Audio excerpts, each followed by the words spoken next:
Bonsoir à toutes et à tous. Bienvenue dans ce rendez-vous de débat, un débat assez spécial ce soir puisque la Gani 2026 bat son plein dans la cité historique du royaume Batonou.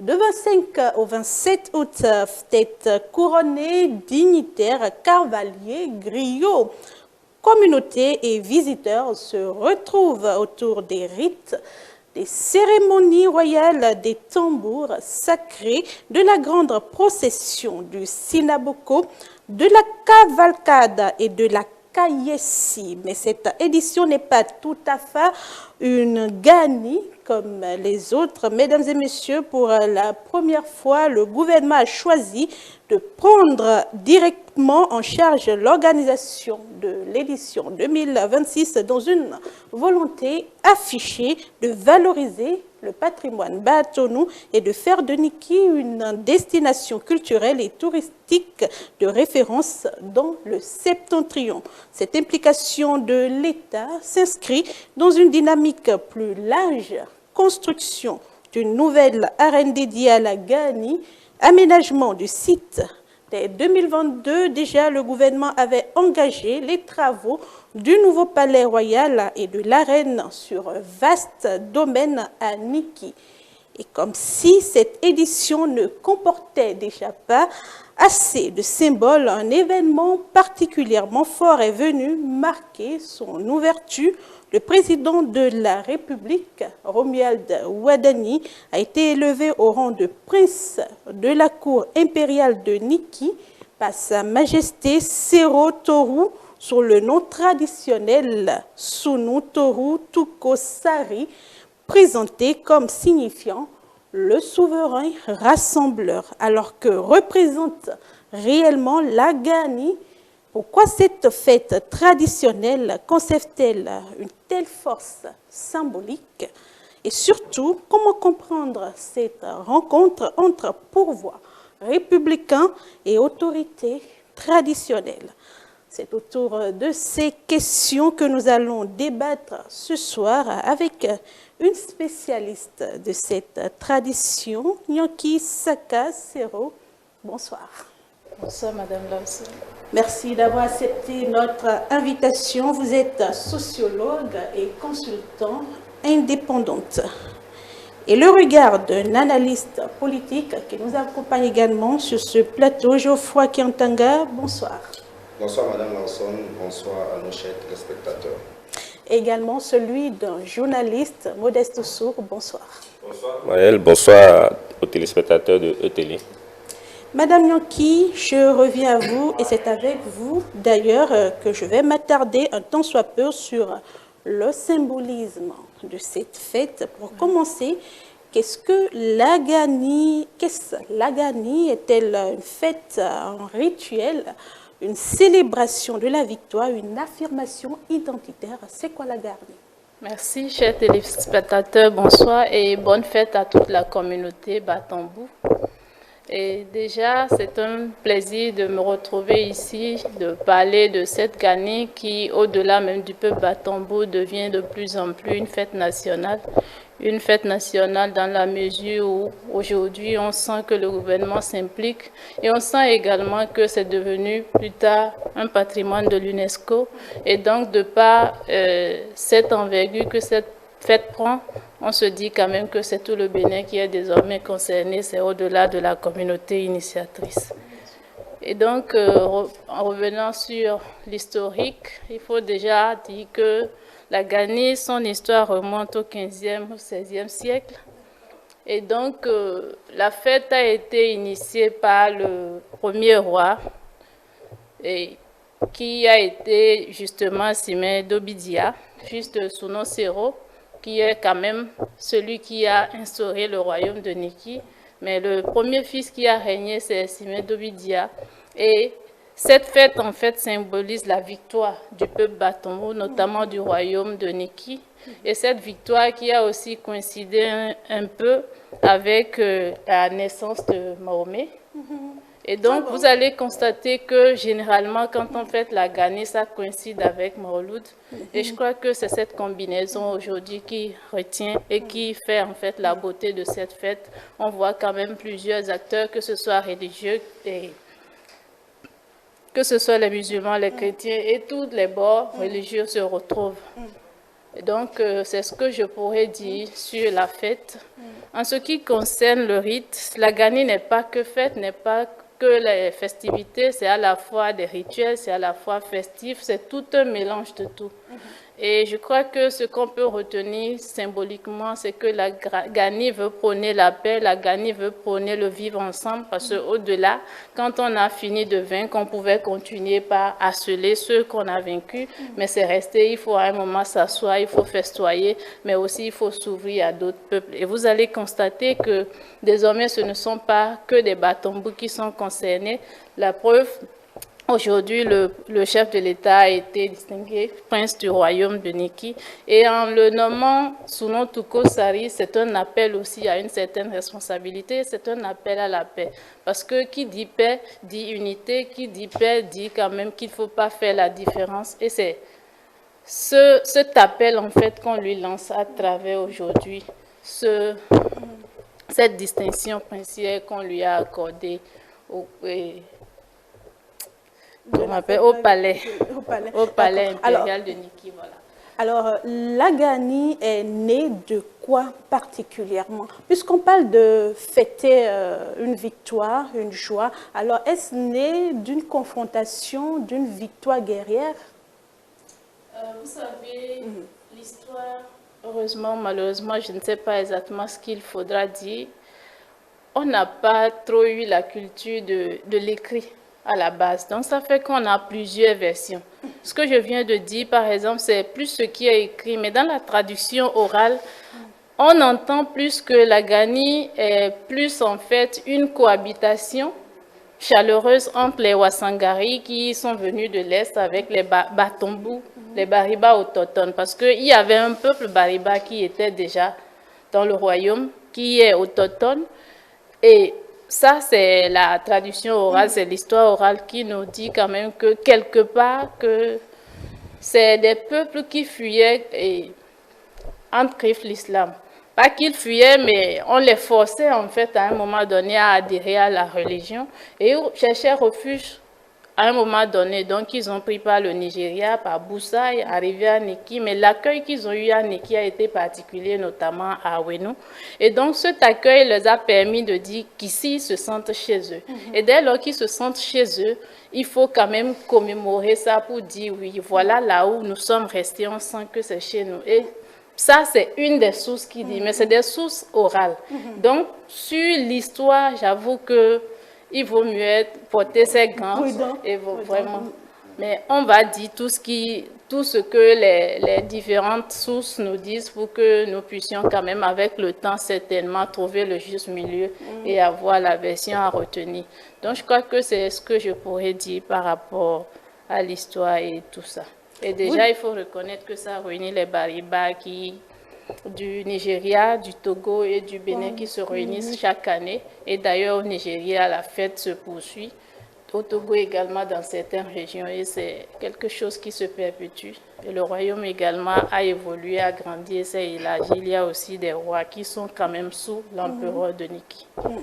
Et comment faire la différence alors entre un peuple Batonou et un musulman? Parce qu'on a tendance à confondre un peu les deux. Si vous trouvez ma question pertinente, quand même. Non, mais elle est pertinente. Elle est pertinente. Ça va édifier nos téléspectateurs. Déjà, il faut reconnaître que Batonou, c'est une ethnie. C'est une communauté, en fait. Donc, c'est une communauté et la religion musulmane, c'est une religion en plus, c'est venu après. Donc, les peuples ont existé avant quand même cette religion qui est, on dira peut-être l'une des dernières parce qu'il y a encore d'autres messagers selon les prophètes ou selon quand même certaines congrégations religieuses. Donc, Bariba n'est pas forcément là. Pour moi qui suis ici, je suis chrétienne, je ne suis pas musulmane. C'est vrai que beaucoup font la confusion, d'où la pertinence de votre question. Donc, la religion a sa place. Et peut-être la confusion que les gens font, c'est parce que justement, au cours de la Gani, lors de sa sortie, l'empereur passe aussi par les Manou et avoir la bénédiction des imams. Mais il faut le reconnaître partout, ce n'est même pas qu'au Bénin.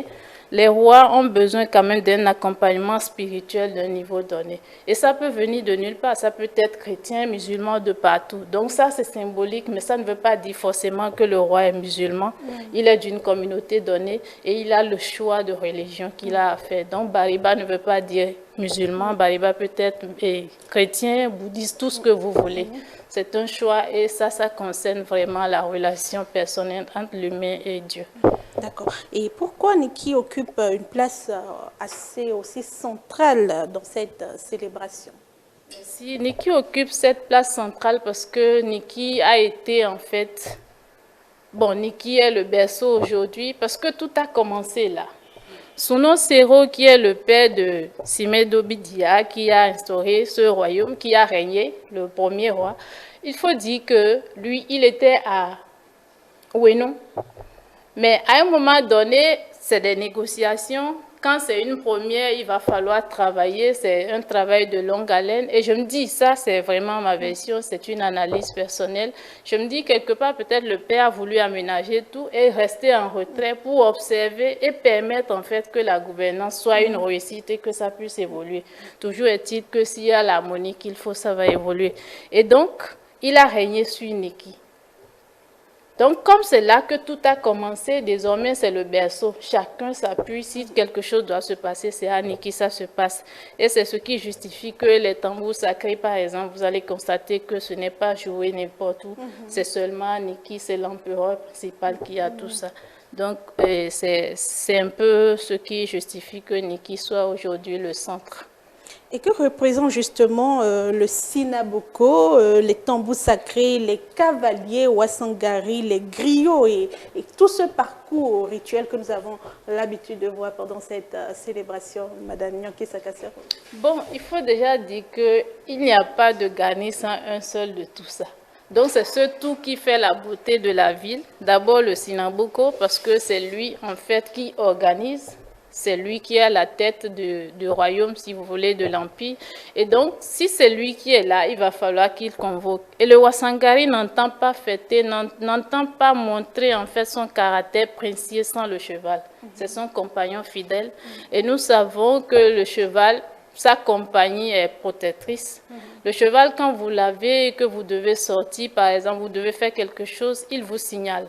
Si ça doit présager de quelque chose de positif, vous savez à l'avance. S'il y a un danger également... C'est un peu comme l'emblème de la communauté Batombo, de la communauté Batonou. Oui, ça c'est comme ça que c'est pris. Et donc c'est un compagnon fidèle et c'est le cheval est à la fois symbolique. Ça a un caractère un peu spirituel qui ne dit pas son nom aussi, de par les signaux que les chevaux ont l'habitude de donner à leur maître s'il y a un danger qui vient. Tout naturellement. Et donc, de sa parure aussi, en fonction de comment il a été élevé, la parure qu'il porte et tout ça quand même émane de, je sais pas, de la dignité du prince qui a le cheval en chat et ça lui permet aussi de s'affirmer en tant que prince. Donc ça, c'est ce qui concerne les chevaux. Donc, par rapport au tambour, déjà, les tambours permettent en fait de signaler un grand événement. Par exemple, si la Gani vient la veille, en fait, c'est les tambours sacrés avec les trompettes qui sont joués pour annoncer qu'il y a un grand événement. Et donc, c'est annonciateur. Mais au-delà de ça, les tambours sacrés, en fait, permettent une certaine liaison entre ceux qui sont là et les ancêtres. Et c'est pour ça, ce n'est même pas... C'est pour ça, quand l'empereur revient, on joue les trompettes et les tambours sacrés, les deux petits comme le grand et les trompettes aussi, pour en fait, pour qu'il renoue en fait le lien qu'il y a entre lui et les ancêtres, parce que c'est une continuité, et pour prouver également en fait que les repères, tout ce qui a été laissé n'a pas été abandonné, mais que cela se perpétue. Alors, merci à vous pour ces explications. Modeste Dessous, vous avez écouté, Madame. Alors, pour vous, vous avez eu quand même des éléments de réponse en ce qui concerne la perception que vous faites de la fête de la Gadi. Oui, est-ce que je dois encore parler s'il y a déjà la spécialiste qui a déjà, elle a déjà tout dit, elle est de surcroît de cette même communauté, donc je ne sais pas ce que moi, venu d'ailleurs, comme ça, un griffe, je pourrais dire pour expliquer le mieux. Après, il faut dire que ces explications donnent quand même une meilleure perception de ce qu'on a de la Gani. Pour certains, c'était, en tant que journaliste, peut-être on a parcouru un peu une certaine partie du pays où on explique, où certains expliquent que la Gani, c'est issu de la religion musulmane, que c'est les musulmans qui ont amené ça, et puis voilà. Mais d'autres expliquent aussi que la Gani, c'est juste une fête pour célébrer une victoire du royaume. Je pense bien que c'est un mélange.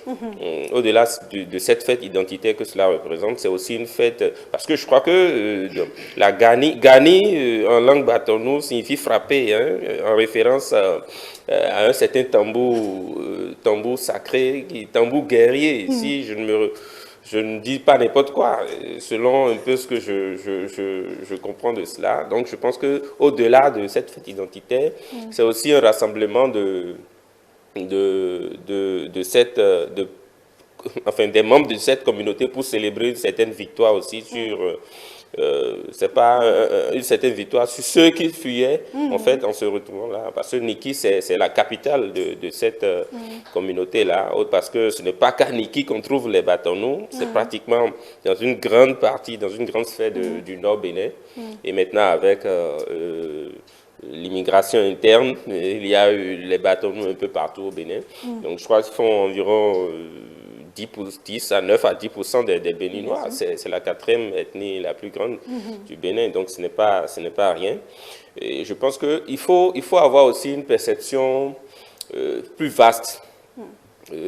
Au-delà de la fête identitaire Batonou, c'est aussi une fête identitaire du Bénin. Cela démontre aussi le fait que le Bénin est multiculturel. Cela démontre le caractère tolérant de ce pays, de ce petit territoire qu'on a finalement surnommé le Bénin, le caractère tolérant, au-delà des grandes guerres qu'on a eues et tout. Donc je pense aussi que le fait qu'on utilise... Il y a un certain amalgame en termes d'empire, royaume, de Niki et tout. Je pense que c'est véritablement un royaume de Niki, où siège un empereur. Puisqu'on a l'habitude de dire royaume de... Oui, je pense, hein, ça c'est personnel, hein, je n'ai pas fait de longues recherches pour ça, mais je pense que c'est véritablement un royaume de Niki, où siège un empereur, parce que la consultante a dit tout à l'heure, l'experte a dit tout à l'heure qu'il s'agit du siège même de Suno Sero, le fondateur du royaume de Niki. Et lui, connaissant bien ses batailles et sa force, je pense que c'est sa dextérité qui a réuni beaucoup d'autres Batonous qui étaient un peu éparpillés dans les 4 coins du pays ou ailleurs. Et ils se sont dit, voilà, quelque part où on pourra être en sécurité, bien reçu. Donc, je crois que c'est de là, peut-être, ça c'est une supposition, qu'est parti l'Empire.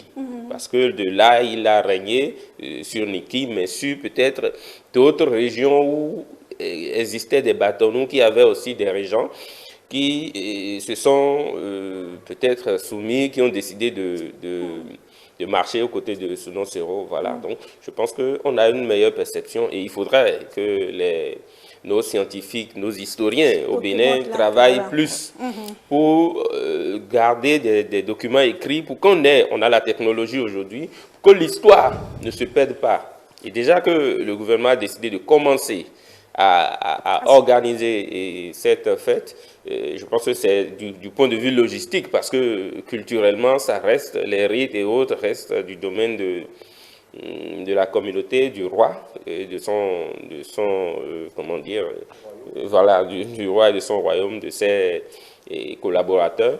Donc ça va permettre quand même d'en savoir un peu plus sur cette fête, ce que cela signifie pour la communauté Batonou, mais ce que cela signifie aussi pour le Bénin. Parce que au-delà de cette partie de la communauté, c'est tout le pays qui doit pouvoir être impacté par cette signification-là qu'on doit nous donner. Donc les historiens ont du travail, ont du pain sur la planche. Je pense que c'est un bon début déjà que le gouvernement s'implique.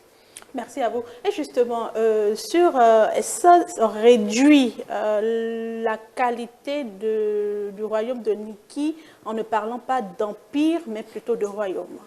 Succinctement sur la question. Ok, mais d'abord, je rappelle que je ne suis pas spécialiste de la question.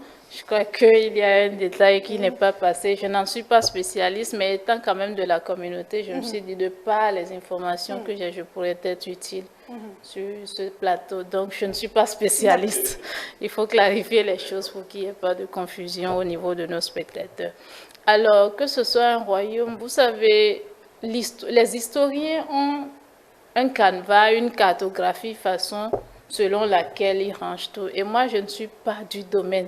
Donc, ce serait trop osé que je puisse trancher sur le sujet. D'accord. Donc, je pense que nous allons nous limiter à ce que nous savons et laisser les autres, en fait, venir nous départager par la suite. On aurait compris. Alors, Geoffroy Kiantaga, oui, sur la fête, le symbolisme de la gagne. Oui, bon, Madame Lawson, moi qui suis un gourmandier, je suis Batonou aujourd'hui, parce que c'est une fête justement de l'unité, une fête de rassemblement, une fête qui appelle en réalité toutes les communautés du Bénin à venir en symbiose, célébrer quelque chose, c'est-à-dire les retrouvailles, la concorde et surtout l'union. Je pense que c'est dans ça qu'il faut s'inscrire aujourd'hui. J'ai aimé les réponses pointues que ma soeur Yanki a données, digne d'une spécialiste, même si elle ne veut pas qu'on l'appelle comme ça. Mais c'était quand même édifiant. Moi-même, j'ai appris beaucoup de choses très intéressantes. Et voilà. Et c'est justement cette fête qui nous permet de découvrir d'autres communautés, d'autres cultures. Et je vais dire aujourd'hui, qu'on le veuille ou pas, permettez-moi de le dire, c'est une sorte de justice culturelle qu'on est en train de rendre aujourd'hui à cette communauté. Et je veux dire bravo aux Batonou, bravo parce qu'ils ont réussi justement à vendre cette culture-là au Bénin qui ne leur appartient plus désormais à eux seuls. Parce que vous voyez, il y a notre État qui a décidé de s'y mixer dans leur organisation, donc pour rendre ça encore, cette fête encore plus belle, plus grandiose. Alors, quand on fait la fête du Vaudou à Ouida, vous voyez comment nous tous nous sommes impliqués.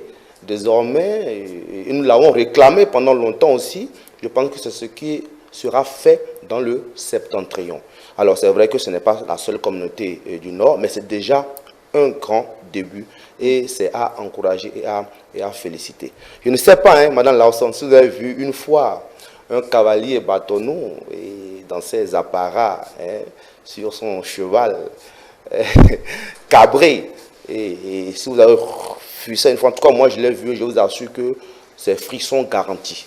Franchement, quand vous voyez comment ils sont fiers, quand vous voyez comment le cheval est précieux pour eux, quand vous voyez comment, avec quelle dignité ils sont sur ces chevaux, vous comprenez l'expression et cette envie, des fois même de défier le destin, parce que c'est une image qu'ils envoient, une image de force, de vigueur et surtout d'espoir. C'est ce que moi je lis quand je vois ces vidéos-là. J'aurais bien voulu être là-bas cette année, mais je n'ai pas pu. Mais franchement, c'est à encourager et je pense que le volet touristique aussi sera mis devant pour que ça soit aussi un business qui se crée autour. Qu'il y ait des objets qui se vendent, que les touristes viennent acheter et que tout ça parte dans le monde. Et ce sera des petits bouts de Bénin comme ça qui seront un peu partout dans le monde. La fois passée sur votre plateau aussi, je le disais, que le Bénin a tellement de choses à vendre que même si nous voulons tout faire, nous ne pourrons pas montrer tout ce que le Bénin a comme richesse au monde. Vous voyez. Donc, moi, je suis tout le temps fier quand je vois notre pays s'inscrire dans le symbole. Parce que je dis matin, midi et soir que ce n'est pas donné à tous les pays. il y a d'autres pays qui règlent encore des problèmes de guerre, qui n'ont pas le temps de penser à leur culture, voilà, qui n'ont pas le temps de penser au soft power. Mais nous avons cette chance-là et il faut saisir ça à bras le corps et continuer dans ce sens-là. Le Bénin a un très bel avenir, hein, et pendant longtemps, nous en tout cas quand on était enfants, on disait que c'est la culture qu'on a de plus chère, c'est ce qu'il faut vendre, revendre, mais on ne voyait pas ça encore se matérialiser. Mais vous avez vu que depuis un certain temps, écoutez, voilà, vous êtes fiers quand vous êtes béninois, et voilà. Merci à vous. Il parlait tout à l'heure, je crois qu'Yantanga parlait de justice culturelle. Est-ce que vous pensez que la Gani a longtemps été sous-cotée au Bénin? Bon, je pense que c'est affirmatif. Hein, je vais rejoindre Geoffra. Vous allez constater, moi, c'est déjà heureux de voir le chef de l'État aller à cette Gani cette année. C'est sa première année de gouvernance et ici est rendu. Je crois qu'il faut déjà saluer cela. Je le dis parce que les années passées, on voyait, c'est vrai que le cadre a évolué à un moment donné, mais c'est resté longtemps. Pourtant reconnu patrimoine de l'UNESCO, mais il y avait peu d'accompagnement du gouvernement, alors que tout cela participe au rayonnement de notre pays. Je crois que ce n'est pas tard, au moins nos gouvernants ont réussi à rattraper le tir, c'est petitement que tout se construit. Est-ce que c'est pas parce que, d'une certaine façon, on n'est pas face à une communauté qui préfère souvent faire les choses entre elles-mêmes? Non, je ne crois pas que ce soit le cas, non, je ne crois pas. Au contraire, l'ouverture des Batombou, aujourd'hui, c'est... Beau, c'est, comment appelle-t-on, c'est Otamari, tout est mélangé. Je pense que les Bariba sont trop ouverts pour rester dans leur cage. Un petit point, c'était par rapport aux royaumes qui se sont réunis. Ce n'était pas dispersé concernant vous, votre point. En fait, à la base, il y avait les Bariba autochtones, comme je l'ai dit. C'est des chefs de terre. Eux, ils ne s'intéressaient pas aux relations de pouvoir. Ils ont peut-être le pouvoir spirituel, le pouvoir un peu traditionnel et tout, mais ils ne s'intéressent pas à l'exercice du pouvoir en tant que tel. Mais les Wasangari étant venus, de par leur leadership, de par leur manière de voir, ils ont voulu quand même qu'il y ait une autre manière d'organiser la communauté autour d'eux. Donc, c'est eux qui ont... Vous allez constater que le Sinadungiru, par exemple, il n'est pas Wasangari. Ça veut dire que c'est la cohabitation de ces communautés-là. Lui, il est autochtone, mais il faut quand même quelqu'un qui détient aussi ces pouvoirs-là, mais qui ne s'intéresse pas à l'exercice peut-être plus visible, d'accompagner et pour que les deux communautés puissent se souder les coudes et co-diriger, si je peux le dire ainsi. Donc, c'est ce qu'il faut retenir. Ce n'étaient pas des communautés qui régnaient de part et d'autre. Ça a commencé là. Et après, peut-être chaque prince, à un moment donné, va occuper un espace et au fur et à mesure, ça s'est élargi. Donc, c'est ce qui fait qu'on a désormais des rois partout. Dans mon village, il y en a dans plusieurs villages, pas tous, mais il y en a. Et de la même manière qu'il y a des rois, il y a des Nyokogi et ainsi de suite. Ce n'était pas en fait un mélange de ce qui était constitué, mais c'est du plus petit que cela s'est élargi. Et c'est quoi la part de la spiritualité dans cette festivité? Bon, l'humain d'abord est spirituel. Oui. Donc, la part de spiritualité, c'est les prières. Quand on organise une grande fête comme ça, déjà, les princes, c'est une fois l'an. Donc, c'est le moment de montrer, d'abord, chacun a eu quand même le minimum de récolte. Il faut festoyer, ça soude les liens. Mais quand on dit fête, surtout quand c'est politique, parce que c'est aussi politique là-bas, même si ce n'est pas la politique moderne, il y a des adversaires. Il y a peut-être des rivaux qui vont se donner rendez-vous. Nous connaissons un peu nos communautés. Quand il y a un rassemblement, il y a toujours un peu de tout. Donc, il y a les prières de par la spiritualité. On peut un peu tenir pour pouvoir garantir le calme au cours des festivités. C'est quand même 2 jours, disons 3 jours. Donc, il faut vraiment tenir pour qu'il n'y ait pas de violence, pour que tout se passe dans la sérénité. Mais au même moment, les rituels, en fait, les rites aussi permettent en fait de prévoir.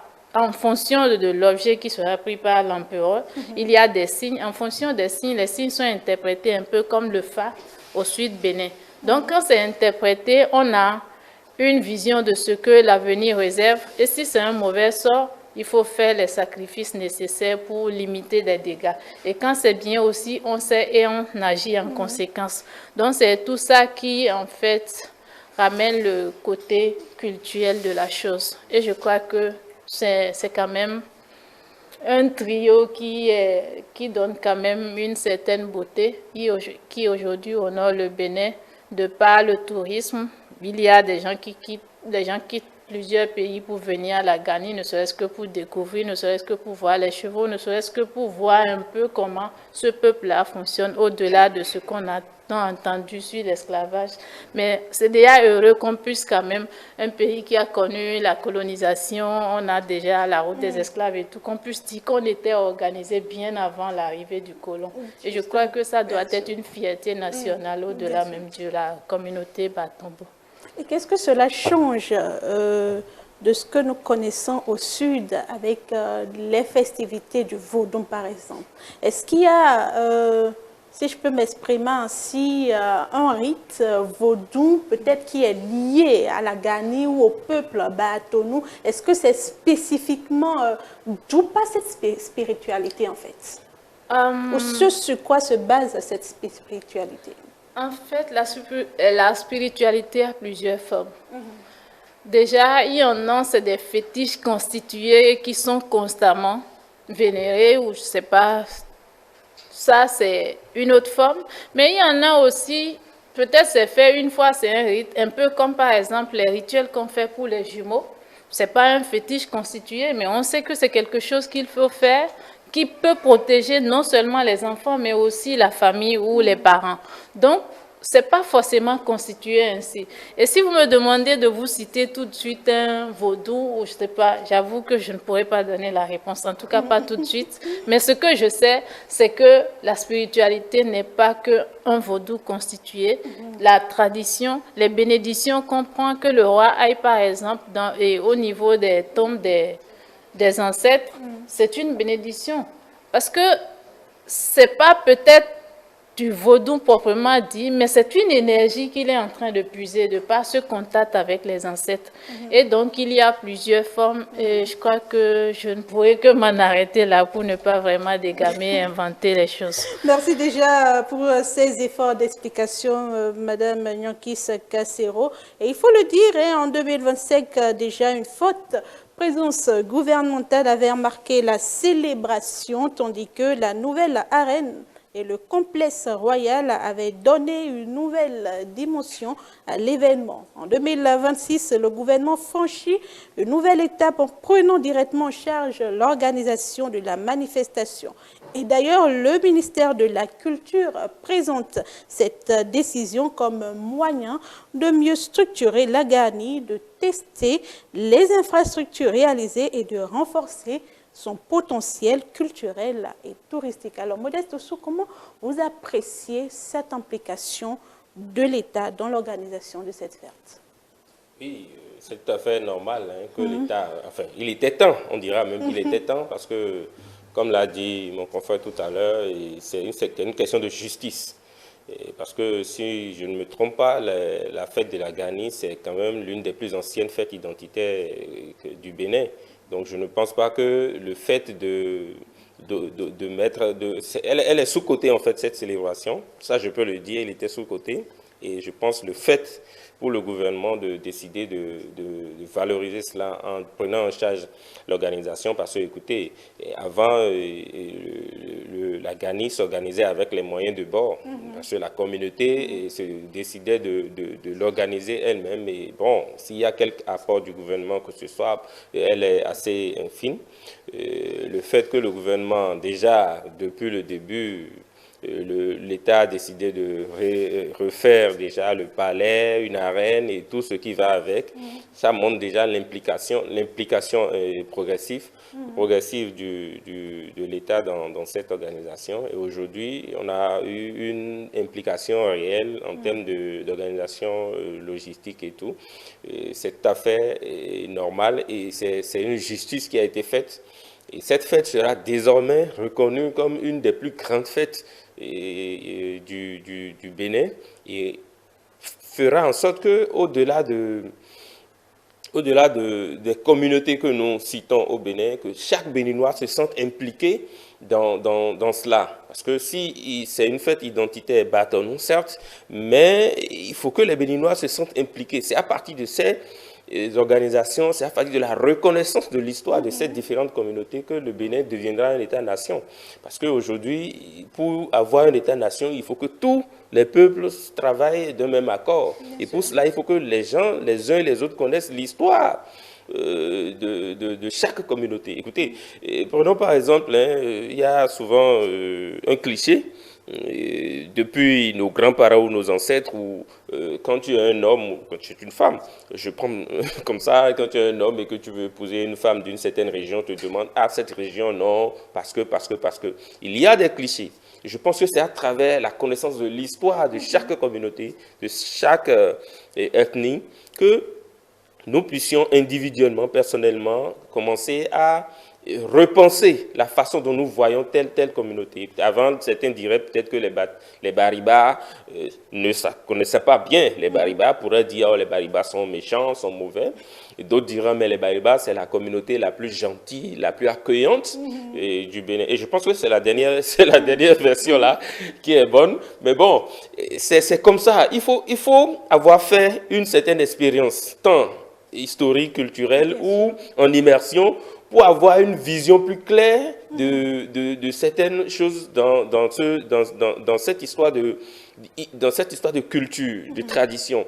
Et je pense que c'est très bien que l'État ait décidé de prendre en charge.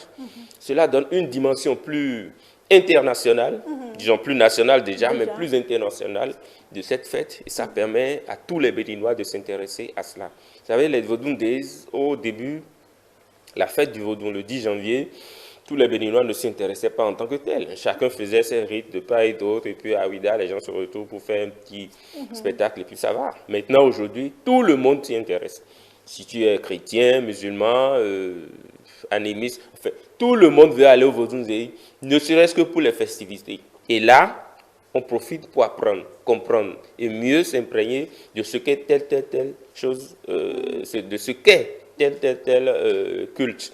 Donc c'est la même chose maintenant pour la Gani, et je pense que l'année prochaine, ce ne sera pas 30 000, 40 000 participants, mais ce sera peut-être 1 million de participants parce que tout le monde voudra y aller. La Gani, déjà, les années antérieures, on voyait des images colorées, tout ça, ça intéressait, mais aujourd'hui, quand on voit ce qui se passe aujourd'hui du côté de Niki, tout le monde regrette. Tout le monde regrette de ne pas participer. Donc je pense que c'est très bien pour le gouvernement d'avoir initié, d'avoir compris qu'il fallait prendre en charge cela pour le tourisme, ne serait-ce que pour le tourisme culturel. Et ça permettra quand même de mieux faire connaître le Bénin du nord au sud et de l'est à l'ouest. Merci à vous. Alors, la construction de l'arène du nouveau palais et la requalification du parcours rituel change-t-elle la manière dont la Gani est vécue, selon vous, Geoffroy Kiantanga? Une question technique, mais vous voyez, moi j'ai fait un tour une fois justement au niveau de l'arène, et je veux dire ce qui se passe aujourd'hui, c'est logique, parce que notre pays ne peut pas investir autant d'argent et ne pas s'occuper justement à rentabiliser, que ce soit culturellement ou même économiquement, ces investissements-là. Donc c'est donc logique. C'est donc logique. Et c'est intéressant, pourquoi? Parce que, excusez que je rappelle, moi qui suis du Nord, et le pouvoir névralgique justement de notre pays étant au sud ici, des fois il y a une méconnaissance de ces aires culturelles-là. Et aujourd'hui, mettre la lumière sur ça comme ça, avec les moyens de l'État, en mettant à la disposition les canaux de communication, parce que quand on dit que l'État prend en charge, ce n'est pas simplement qu'un mot, attention, c'est le système qui se met au service justement de cette fête-là pour faire rayonner cela. Donc il y a les moyens de l'État, il y a les services de communication, il y a les moyens financiers qui sont mis, le branding, justement, les sites internet. Vous voyez comment même en termes de graphisme, comment c'est présenté maintenant, très joli, hein? C'est beau à voir, on a envie d'aller, on a envie d'y être.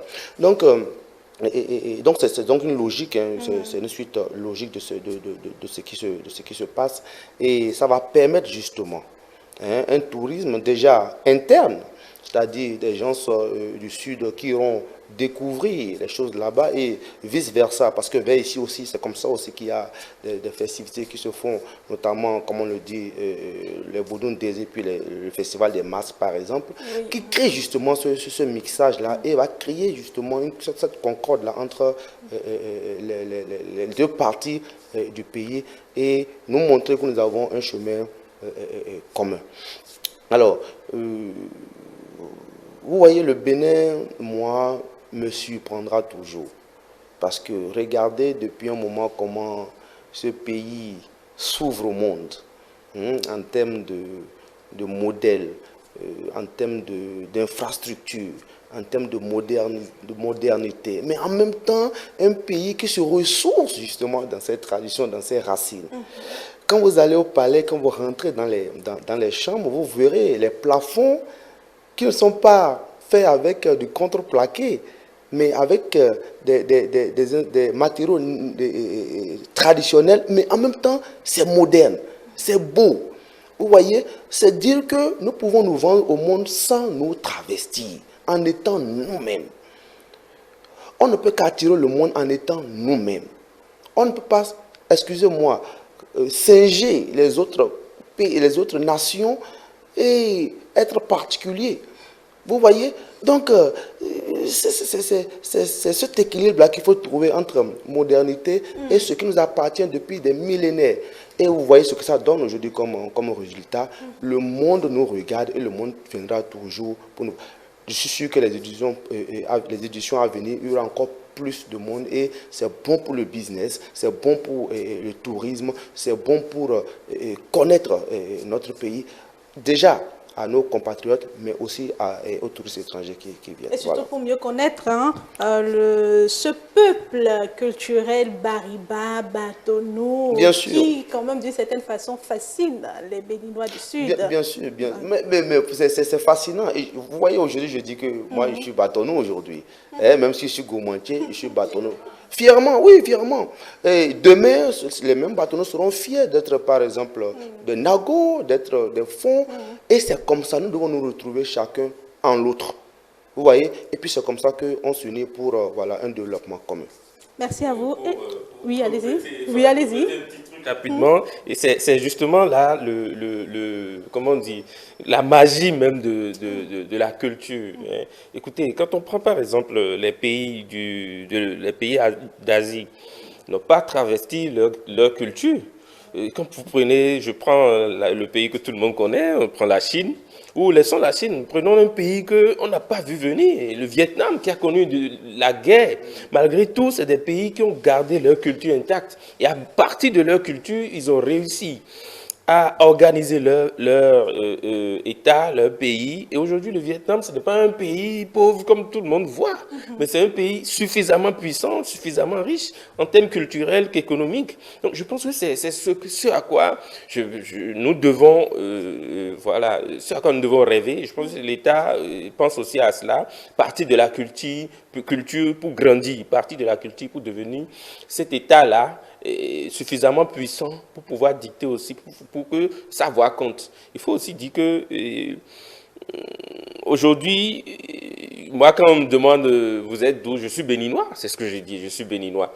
C'est après je dis bon mon village c'est à tel endroit, c'est au nord du Bénin ou c'est au sud du Bénin, mais je suis béninois avant tout. Et c'est à cela que nous devons venir, au-delà des ethnies, des cultures, avec la connaissance de l'histoire culturelle des autres communautés, nous allons pouvoir nous sentir fiers d'appartenir à un ensemble, à un tout qui est fort. Parce qu'on a l'habitude de dire, par exemple, on disait que le Bénin, c'est plus le sud que le nord. Des fois, quand on entend dire que quand vous allez au nord, c'est comme si vous découvrez un autre visage du Bénin. Voilà, c'est important. Et le fait que les moyens de l'État s'impliquent dans cette fête identitaire, cela signifie, surtout pour cette communauté-là déjà en particulier, que nous appartenons à un tout, nous appartenons à un État. On n'est plus seul et quelqu'un vient nous aider. Ce n'est pas une aide, c'est une obligation pour l'État de faire tout cela. Donc je pense que c'est très bien déjà de commencer. Et les Bâtonneaux ou la communauté Bariba ne sera pas contre cela. Et désormais, moi, je pense que je vais aller me ressourcer à Niki ou à Kouandé ou à Kandi, enfin, dans une communauté Bariba, voir peut-être si je n'ai pas des ancêtres qui viennent de... J'ai envie d'être Bariba aujourd'hui du fait de ce que je vois. Voilà. Ça, c'est sûr. Merci. Alors, sur la question, je vais rebondir un peu. Au-delà de ce que mon frère vient de dire, en fait, l'investissement du gouvernement ne change pas en tant que tel le volet culturel et cultuel de la fête. Donc, ce que ça peut un peu modifier, c'est peut-être le volet économique, c'est aussi attirer plus de touristes. Et je crois qu'il n'y a pas que ça. Aujourd'hui, on utilise le numérique, en fait, pour faire valoir cette fête-là à l'international. Mais ce n'est pas ce qu'on a traditionnellement, ce n'était pas ça. Ça n'enlève en rien et la valeur de la fête. La toute petite modification peut-être que ça peut avoir et que ça a déjà eu, c'est concernant les sites au niveau desquels l'empereur devait passer avant même et les festivités. Donc c'était à 7, mais aujourd'hui c'est arrivé à 8 parce que justement la reine qui est là, comme on a laissé l'ancienne, il faut passer par là parce qu'il y avait des tombes à ce niveau et en dehors de ça, même s'il n'y avait pas de tombes, comme les aïeux, les empereurs qui sont passés ont toujours célébré là. Il faut aller aussi reprendre contact avec eux avant d'aller dans la nouvelle maison. C'est la seule chose et je crois que c'est plus symbolique. Ça ne change pas en l'état, l'organisation même ou le contenu de la fête. Et justement, comment trouver un équilibre entre conservation et modernisation? Conservation et modernisation. Déjà, la modernisation s'inspire de ce que nous sommes par nature. Donc, on améliore ce que nous étions avant. Donc, je crois que c'est un beau mariage parce que la conservation nous permet en fait de nous rappeler qui nous sommes, d'où nous venons. Et la modernisation nous permet d'améliorer, de voir ce qui est positif et d'amplifier ce qui est positif et peut-être ce qui ne répondait pas correctement et qui peut peut-être jouer contre notre développement et qu'on peut aussi corriger, qu'on puisse quand même améliorer cela. Donc la modernisation, aujourd'hui, on ne peut pas dire que les réseaux sociaux, TikTok, YouTube et tous les sites Internet qui permettent quand même de faire une grosse visibilité pour la gagner sont quelque chose de mauvais. C'est de la modernisation, mais ça permet à la fête de prendre l'ampleur, autre ampleur. Et je crois qu'on ne peut pas en fait délier ces deux-là. Elles sont liées et c'est ce qui fait l'équilibre d'ailleurs, je crois, de ce que nous sommes, de ce que nous faisons et donc de la fête de la Gani. Merci à vous. Geoffroy Kiantanga, est-ce finalement la Gani qui entre dans une nouvelle phase ou est-ce le regard de l'État sur les traditions qui est en train de changer? Bon, je crois que la Gani est ce qu'elle est et je pense que si cette fête est organisée depuis, comme Yanki le disait tout à l'heure, le 15e, 16e siècle et ça a perdu jusqu'à aujourd'hui, c'est parce que il y a justement matière. C'est une fête qui a une importance. C'est une fête qui s'est ancrée justement dans le conscient, voire même le subconscient des Bâtonneaux. Et c'est vrai que depuis un certain moment, notre gouvernement, notre État, ou disons le Bénin, essaie quand même de se faire découvrir justement par sa culture, par ce qu'il a de plus précieux. Donc oui, la volonté politique a commencé vraiment à se mettre au service du Bénin, de la culture béninoise, et ça a félicité, ça a encouragé, parce que pendant longtemps, on ne se limitait seulement qu'au discours, souvent aux cérémonies, et c'est notre culture que nous avons de plus chère, c'est notre culture qu'il faut valoriser, mais finalement, quand il fallait organiser, quand il fallait s'investir réellement, c'était abonné aux absents. C'est vrai. Mais vous voyez que depuis un moment, on rayonne. on rayonne. Ce n'est pas parfait, mais on rayonne. Et ça, je pense que c'est à encourager. Et sur le volet plus que touristique, j'aimerais demander aux gens de voir là où Niki, par exemple, se trouve sur la carte nationale. Quand vous devez quitter Cotonou et aller jusqu'à Niki, vous voyez toutes les villes et les villages que vous devez traverser pour aller, ça fait découvrir, ça fait connaître le Bénin. Je vous assure qu'aujourd'hui, il y a des gens qui ne connaissent même pas Savalou, Dassa, les collines. Pourtant, c'est joli, c'est beau. Et quand vous imprégnez de cela, vous vous rendez compte que vous êtes plus que ce que vous pensez en réalité. Et c'est la même chose quand vous quittez le Septentrion. Nous qui avons l'habitude souvent de rentrer, de revenir vers ici, mais chaque fois vous êtes impressionné par ce que le Bénin a à offrir en réalité. Et donc c'est ce qui fait qu'il faut continuer dans ce sens-là. Et je dis toujours quelque chose. Et si vous avez un objet précieux, c'est vous qui donnez justement la valeur à cet objet avant que ça ne suscite des convoitises. Si nous arrivons à rendre fiers les Béninois, à faire comprendre aux Béninois ce qu'ils ont de précieux, vous allez voir forcément qu'il y aura une ruée du monde vers nous. Et qui dit le monde vers nous dit forcément l'argent, l'économie. Je reviens toujours à là parce que, écoutez, il faut se développer, d'accord? Il faut créer des hôpitaux, il faut créer de la rente pour créer un espace agréable pour les Béninois où vivre, s'éduquer, se soigner, etc., etc. Voilà. Modeste Dosso, avant d'en venir à la particularité du président de la République, Romuald Wadani, on a vu bon nombre de personnalités se déplacer en effet cette année pour cette fête, hein, en termes de ferveur républicaine dont nous parlons. Oui, effectivement, on a vu aussi que la Gani est devenue une sorte de G20 national, hein, où toutes les hautes autorités, ou toutes les entre griffes puissances personnifiées se retrouvent à cet endroit. Mais bon, écoutez, quand le président des États-Unis se déplace pour un sommet, et les autres présidents suivent aussi souvent. Quand le président de la République se déplace pour la fête de la Gani, c'est tout à fait normal que le reste des autorités aussi se déplacent. Et au-delà de tout cela, l'idée quand même, c'est de faire en sorte de faire ruer toutes les grandes autorités du pays, faire cette célébration pour lui donner toute l'ampleur qu'elle mérite, pour montrer aux Béninois, voilà maintenant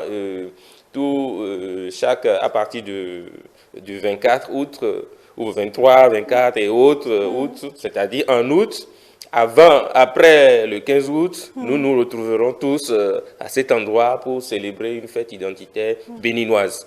Donc voilà, je pense que c'est un très bon symbole. Hein. Et c'est même sur la voie, vous finissez janvier, et vous prenez le temps de marcher un peu jusqu'en août vers Savalou. Vous marchez encore un peu de Savalou, vous allez à Niki et puis voilà quoi. Donc des Vodun Days à la Gani, vous avez beaucoup de temps pour marcher jusqu'à ces différentes régions du pays. Ça permettra de découvrir le pays. Donc je pense que le déplacement de toutes ces autorités, c'est un message aux Béninois qu'ils développent cette culture du tourisme national. Il faut connaître son pays avant de vouloir chercher à aller ailleurs, voir savoir. Quand on est ici, on dit le Bénin, écoutez, il y a des gens qui n'ont jamais mis pied hors de Cotonou, ou peut-être au-delà de leur village hors de Cotonou, et ils continuent de dire aujourd'hui, oh, il n'y a rien au Bénin, je vais aller en France, je vais aller ci, je vais aller ça, alors que des gens qui ne sont pas sortis à Cotonou, sont allés à Niki, à Kandi, à Parakou et ont fait fortune. Donc écoutez, il y a tout dans notre pays, comme le dit l'ancien chef d'État, Patrice Talon. Donc il y a tout, il y a la richesse dans le pays et c'est à nous de savoir comment créer cette richesse ou comment se saisir de cette richesse. Donc je pense que c'est opportun déjà ce grand déplacement vers Niki et ça donne un message aux Béninois. Allons tous à Niki l'année prochaine pour la Gani et pour vivre une identité béninoise. Voilà. Tout ça, oui. Si vous permettez en 1 minute. Et le fait que moi qui suis politique, qui m'intéresse à la politique, le fait que les hommes politiques soient là-bas, ça n'a pas commencé d'aujourd'hui. Hein. Vous allez constater qu'en réalité, je ne vends aucun secret, c'est un rendez-vous politique. Disons une certaine vérité. C'est un rendez-vous politique. Je vous assure que si l'un doit vous dire la vérité, vous raconter des anecdotes, le nombre d'accords qu'il y a eu là, le nombre de destins qui sont scellés à cette fête-là. Dites-nous en plus. Non, je vais trahir aucun secret, mais vous allez constater que le fait qu'ils se retrouvent tous à un même endroit, beaucoup de choses se font là. Ils se projettent, ils font des accords, ils font des désaccords, en tout cas des destins se nouent là politiquement. Et c'est la place qu'il faut être pendant cette période-là. Voilà. Oui, il faut aussi dire que quand on y pense bien, effectivement, par exemple, il y a beaucoup d'autres autorités qui ont été honorées. Un prince du royaume, je pense que le président, l'ancien président de l'Assemblée nationale, c'est-à-dire le sénateur, le vice-président du Sénat actuel, Vlavonou aussi avait été honoré, si je ne me dis pas n'importe quoi, avait été honoré un peu prince du royaume. Et avant lui, il y a eu beaucoup d'autres aussi. Je ne sais pas si l'ancien président Patrice Talon aussi avait reçu cette distinction. De toute façon, effectivement, il y a eu beaucoup de politique. Mais aujourd'hui, c'était quand même important de souligner cela. Et puis, le chef de l'État ne se déplace pas tout le temps vers la fête. Donc, j'espère qu'il ira chaque année, hein, comme au Vodun Days. Voilà. Il y a des... Ils ont déjà tout dit. C'est un haut lieu politique en fait. Au-delà de la fête, c'est carrément des accords, c'est des liens. Et même du point de vue traditionnel, c'est ce qui se faisait déjà. Donc les politiques modernes aussi se sont appropriées, ça y est, ont commencé. Aujourd'hui, si ça prend une telle ampleur aujourd'hui, mais notre politique qui est là, Geoffroy, il ne tarde pas à dire le gouvernement a fait ceci. Et quand on fait attention, c'est quand même un bilan qu'il est en train de vendre de par ce qu'ils ont fait. Et donc, en dehors de ce qu'il dit ici, ce qui se noue aussi à Niki et ce que ça peut faire, le poids que ça peut peser dans les élections, bon, c'est pas ici, on va étaler tout, mais quand même, ça se passe. Mais quand même, il faut remarquer qu'hier, Aniki, le président Romuald Dawadani, a été reçu par l'empereur Sero Toru. Que signifie dans la tradition de Niki le fait d'élever une personnalité au rang de prince de la cour impériale? Bon, déjà, élever cette personne, c'est l'accepter dans la communauté. Et l'accepter, c'est aussi lui dire, quand on est dans telle communauté, voilà comment on marche. Et je l'ai dit au tout début que en fait, cette distinction n'est pas en fait gratuite aussi. On a parlé de politique maintenant. En le distinguant, et Prince Tuko Sari, on lui donne la charge parce que il est le dirigeant aujourd'hui, c'est lui le chef d'État, donc le sort des Béninois est entre griffes dans ses mains. Et donc, en étant celui-là qui ne distingue pas, en étant un président rassembleur, eh bien, c'est ce que recherchent en fait nos traditions. Nous savons qu'on s'est toujours battu pour qu'il y ait une certaine unité, une certaine harmonie. Et donc, en le distinguant, et il faut voir le nom qu'on donne souvent à ces personnalités-là. Vous allez comprendre que c'est plus appel à la paix, appel au rassemblement, appel à l'unité. Et donc, c'est un peu ce que signifie le nom qu'on lui a attribué, le nom princier qu'on lui a attribué. Comme je l'ai tantôt dit, c'est un appel à la responsabilité. Justement, quand on dit Sonu Toru Tuko Sari, le souverain rassembleur, ça veut dire quoi au-delà? Mais rassembleur, il dirige Bariba, Bo, Natemba et Fon, Nago et tout. Là, il ne faut pas distinguer. Le Bénin est indivisible. C'est le message lancé. Et donc, dans sa gouvernance, il faut qu'il veille à ce que chacun se sente en fait chez lui et que chacun voit en lui en fait le père de la nation, le dirigeant qu'il faut, qu'il puisse lui faire confiance et également qu'il puisse l'ouvrir et permettre aussi qu'avec les autres frères béninois, qu'ils puissent quand même se sentir les uns et les autres comme une même famille. Donc, c'est ce que veut en fait. Le nom qu'on lui a donné, c'est une charge. Au contraire, et au-delà de ce que nous voyons de façon symbolique, c'est plutôt une responsabilité. Et donc, la Gani étant aussi l'occasion en fait, c'est un rendez-vous d'éducation, de renommement, je dirais, avec ce que nous sommes. On constate aujourd'hui le jeune qui participe à la Gani a la chance de découvrir, même si de par les réseaux sociaux, il n'a pas peut-être toute la dimension, toute l'histoire, par exemple, du peuple Batomou. Quand il va sur le terrain, à travers les griots, à travers quand même des personnes que cette personne peut croiser là-bas, elle apprend de nouvelles choses. Et moi, j'ai participé, j'ai souvent l'habitude de participer, et il fut une année, c'est là que j'ai appris les avantages qu'on a. Et c'est déjà, ça va me pousser à dire en fait à quel point les Bariba sont ouverts aux autres peuples. Si par exemple une princesse Ouassangari se marie à quelqu'un d'une autre communauté, eh bien, ses enfants ont aussi des titres à porter. C'est vrai, c'est une femme, elle est partie, mais bon, la Nyankogi dit tout déjà sur la place qu'on donne à la femme. Mais ses fils qui sont d'une autre communauté, que ce soit avec un Français, un Américain, ces fils sont aussi des noms à porter et reconnus. Même s'ils ne sont pas des princes héritiers, même s'ils ne vont pas régner, on veut distinguer, qu'on sache que quand même c'est le sang royal, c'est un sang princier. Et donc cette organisation, on l'avait bien avant la colonisation et c'est pour ça que je dis que tout le peuple béninois devait en être fier parce que nous étions une organisation politique bien structurée avec des ministres autour de l'empereur par exemple. Donc ce n'est pas en fait le blanc qui nous a appris tout ça. On avait notre organisation à nous. Peut-être il y a eu de chamboulements en fonction du forcing qu'il y a eu à travers l'esclavage et la colonisation. Ce titre donné au président de la République est-il à vie ou a-t-il une durée d'expiration? C'est à vie. C'est à vie en principe.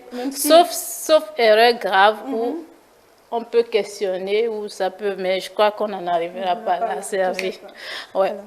Alors, Modeste Dossou, oui, comment vous appréciez ce titre, cette distinction à la première personnalité du pays?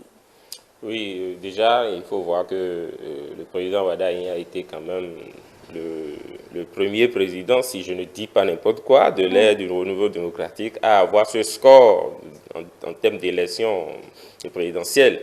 Et du coup, voilà, quelqu'un qui a su rassembler tous les Béninois et qui a su les mettre en accord avec sa politique de développement et son programme d'action. Donc, je pense que c'est déjà symbolique. Et le fait de le charger de ce titre de souverain rassembleur, c'est aussi une mission. Hein. Il faudra rassembler tous les Béninois, faire en sorte de rassembler tous les Béninois n'importe où ils se trouveront, que ce soit au Bénin ou hors du Bénin, et aussi faire en sorte que cette communauté Batonou reste unie pour toujours.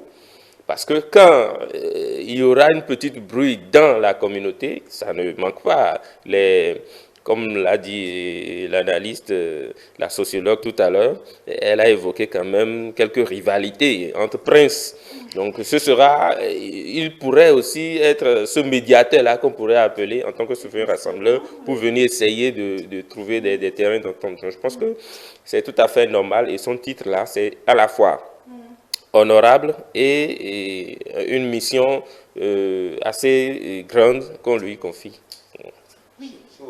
Oui, allez-y. Si vous permettez par rapport à ce titre-là, je pense que c'est une mission, on l'envoie en mission, le fait de dire que c'est le prince rassembleur.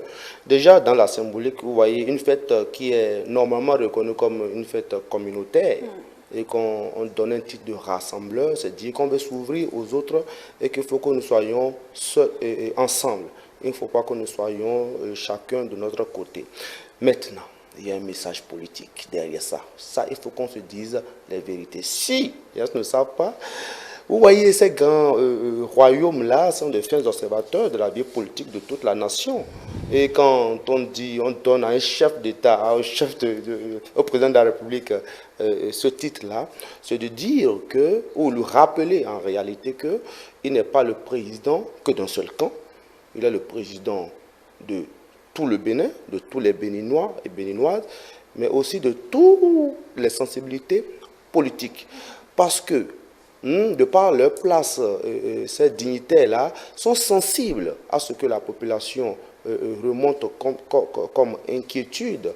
Et je pense que le dire comme ça de façon symbolique, c'est lui rappeler justement sa responsabilité et dire qu'il a une mission de rassembler tout le pays et que ensemble nous puissions marcher vers la concorde. Voilà. Merci. Oui, allez-y. Vous allez constater que les princes Ouassangari, pour quand même affirmer leur titre de prince, passent par en fait la Nyankogi. Donc, les titres qu'on leur attribue, qu'on leur donne, on ne les a pas rasés. Et dans la communauté, on sait quand même que c'est ce baptême-là qui vous confirme. Donc, tout le reste qui est fait, c'est symbolique, c'est un appel, c'est un envoi à mission, c'est une responsabilité, comme je disais, de par votre autorité, de par le fait que vous êtes une personnalité, que vous décidez du destin de quand même beaucoup de gens. Donc, on se dit, c'est un message. Et comme je le disais, c'est une transmission, en fait. C'est de l'éducation qui ne dit pas son nom. Dans notre culture, voilà comment on évolue. On prône la paix, on prône l'harmonie, on prône l'unité, on prône le rassemblement, on prône tout et tout. Et donc, comment on passe le message sans pour autant être en fait un donneur de leçons? C'est une formule trouvée en fait pour passer ce message-là. Et dès que vous vous rappelez quand même de ce que vous portez comme nom, son nom Tukosari, mais quand même vous vous dites, c'est quand même ceci que ça signifie, mais à des moments donnés, ça peut vous rappeler quand vous voulez peut-être empiéter ou je ne sais pas, piétiner un peu les règles, vous allez vous rappeler que vous êtes le responsable de tout le monde, par exemple. Donc, c'est ce qu'il faut comprendre. S'il ne passe pas par le rasage, il faut comprendre qu'il y a, c'est pas totalement enfoui. La preuve, leurs enfants ne vont pas systématiquement devenir prince Ouassangari, ils ne sont pas non plus prince héritier, mais c'est, voilà, c'est particulier, c'est symbolique. Tout simplement symbolique. Ouais. Et donc, ce qui n'inclut pas des rites, je vais dire, supplémentaires que le président peut-être doit suivre ou des conditions pour porter ce titre. Tout simplement, il n'y a pas de conditions. C'est symbolique. C'est tout simplement symbolique. Ouais. D'accord. Alors, Modeste Dossou, que faut-il alors préserver aujourd'hui de la Gani telle qu'elle existe aujourd'hui? Il faut tout préserver. Il faut rien lâcher, il faut tout préserver. Et il faut tout préserver. Vous savez, tout à l'heure, on a parlé de l'organisation de l'État. L'État a organisé en termes logistiques, mais les rites, le culte, le traditionnel est resté.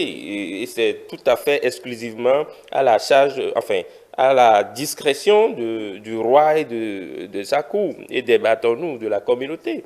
Donc, il faut tout préserver. Il faut toujours tout préserver. Et ce que l'État peut apporter, c'est peut-être les conférences, les petites conventions avant.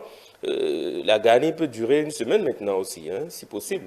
Et que avant le jour J, avant les caravanes, avant que les combattants, les panais, je ne sais pas si je l'ai bien prononcé, ceux qui portent des plumes et tout à la tête, avant que tous ceux-là ne viennent faire la parade, il y a des conférences, des séminaires, tout ce qu'il faut pour expliquer la Gani, pour expliquer aussi l'existence de cette communauté. Et au-delà de tout ça, avant, peut-être faire des petites balades pour que chaque signification de tel tambour, de tel nom, de tel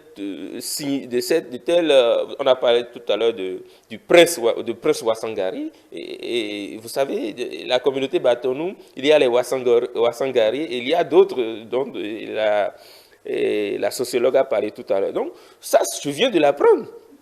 Il faudrait que nous tous nous puissions être au même niveau d'information. Et pour cela, pourquoi l'État, tout ce qu'il faut ajouter, c'est peut-être ces informations-là, ces petites séances, ces séminaires, ces petites conférences qui vont rester autour de l'organisation, et la fête même sera le bouquet final. C'est vrai que la date ne peut pas être modifiée puisqu'elle est symbolique, elle n'est pas une date décrétée, mais ça a une signification. Mais avant l'arrivée de cette date, il faut qu'il y ait certains trucs autour pour que celui qui vient à la Gani puisse repartir avec une meilleure compréhension déjà de la culture Batonou, une meilleure compréhension de cette fête-là et une meilleure compréhension aussi du Bénin. Voilà. Merci à vous. Alors, faut-il repenser le concept de la Gani, Geoffroy Kiantanga? Repenser, non. Je pense qu'il faut plutôt pérenniser ce qui se passe actuellement. Voilà. Corriger les petits couacs, les petits ratés. Et voilà, je pense que la Gani a déjà tout ce qu'il faut pour pouvoir être bien vendu. Voilà. Donc, je pense très sincèrement que les plus grands conflits viennent souvent de la méconnaissance de l'autre.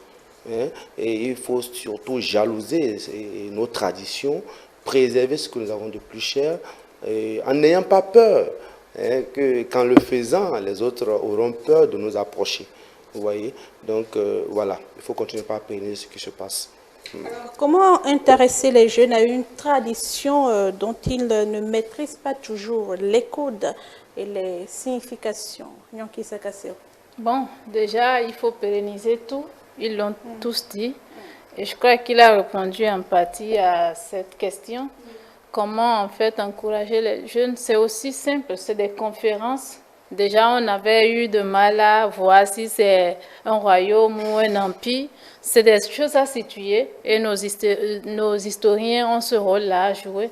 Mais au-delà, comme il l'a si bien dit, il faut aussi prévoir peut-être des plages horaires ou, je ne sais pas, 2 jours avant, et qu'il y a des conférences pour que ceux qui participent à cette fête-là puissent quand même repartir avec un certain nombre d'informations. Et je crois que ça a quand même commencé, même si ce n'est pas pour la Gani. Déjà, il faut savoir qu'après la Gani principale, il y a la Gani de la Nyon-Kogi qui suit une semaine après. Et la Nyon-Kogi, c'est la sœur du roi, pas forcément ça. Intimiste que la Gani que nous vivons actuellement? Oui, non. Je crois qu'il faut saluer déjà l'initiative de la vice-présidente avec les organisations de la société civile qui appuient également dans le sens et dans l'optique en fait de promouvoir le leadership féminin, mais au-delà de nous faire comprendre en fait que promouvoir la femme, laisser la femme gérer en fait n'émane pas de ce qui nous est enseigné aujourd'hui, mais que nous avions déjà ces habitudes dans nos cultures. Et c'est dans ce contexte en fait que les dialogues intergénérationnels de Niki s'organisent chaque année autour de la Gani de la Nyon-Kogi. Donc ce qu'il a dit est pertinent et au cours de ce dialogue, c'est des thématiques en lien avec le leadership féminin, la participation des femmes, la participation politique des femmes et tout ce qui va avec. Donc ça permet quand même d'avoir non seulement un cadre pour apprendre de comment la Nyon-Kogi, son histoire, mais aussi ça permet de dire oui, dans notre culture, on savait déjà que la femme a une place et donc ça fait déjà le lien entre la modernité et la culture. Donc pour la Gani actuelle aussi, si on peut également prévoir 2 jours, parce qu'il y a un peu plus d'activités peut-être avec cette Gani, 2 jours à l'avance, pour des conférences, ça va même attirer davantage des touristes. Parce que quand on quitte loin, qu'on vient, qu'on part avec ces messages, eh bien, on est plus attiré. On se dit, on n'est pas venu que pour voir. Parce que à la télévision, on peut voir les chevaux, on peut voir tout. Mais quand on vient, le message, le détail qui sera donné, même si la presse doit faire une couverture, ils vont couper des parties. Mais quand on est présent, le message avec lequel on sort, ce n'est pas forcément le même qui est transmis de par les canaux. Donc, je pense que c'est sur ce point il faut appuyer. Mais autre chose aussi, la jeunesse a gagné qui, je ne sais pas, la culture sans la nôtre nous acculture, on dit souvent. Et donc, la jeunesse aussi a intérêt. Aujourd'hui, on constate de plus en plus que chacun s'affirme, chacun est dans une sorte de fierté nationale, de fierté communautaire.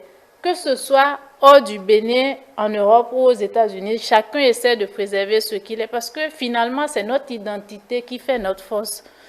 Si vous vous retrouvez chez le voisin que vous portez son nom, vous n'êtes pas ce qu'il est. Du jour au lendemain, s'il y a un conflit, on vous dira qui vous êtes réellement. Et là, vous finissez en fait un peu en l'air.